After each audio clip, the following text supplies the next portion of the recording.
Hello, आज आपण बनवणार आहोत मस्त अशी चिकन ग्रेव्ही. त्याच्यासाठी सर्वात प्रथम आपण चिकन धुवून घेतलेलं आहे आणि त्याला कट करून घेतलेलं आहे, म्हणजे त्याच्यामध्ये मसाला खूप चांगल्या प्रकारे मुरतो. सर्वात प्रथम आपण घेतलेलं आहे मस्टर्ड ऑइल, दही, हळद आणि चवीनुसार मीठ. हे सर्व मिश्रण आपण थोडा वेळ मॅरिनेशन करण्यासाठी ठेवून दिलेलं आहे. त्यानंतर आपण कढईमध्ये तेल गरम केलेलं आहे, त्याच्यासाठी सुद्धा मस्टर्ड ऑइल घेतलेलं आहे आणि त्याच्यामध्ये मस्त असा लसूण खरपूस होईपर्यंत परतून घेतला. मग त्याच्यामध्ये आपण टाकलं कांदा, तेजपत्ता, टोमॅटो आणि पुन्हा एकदा हे सगळं मिश्रण आपण छान तेल सुटेपर्यंत परतून घेतलेलं आहे. चवीनुसार थोडंसं मीठ ॲड केलं आहे, हळद, धना पावडर आणि पुन्हा एकदा आपण ते परतून घेतलेलं आहे.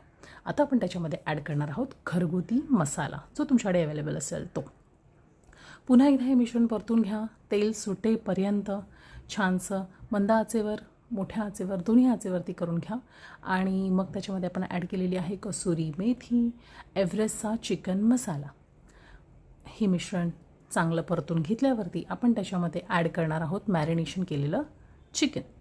आता हे मोठ्या आचेवरती परतून घ्या आणि थोडा वेळ झाकण लावून ठेवून द्या.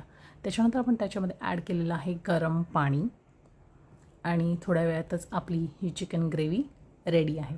मस्त अशी सर्व करा राईसबरोबर, तुम्ही भाकरीबरोबरही खाऊ शकता. सो आपली चिकन ग्रेव्ही रेडी आहे. एन्जॉय.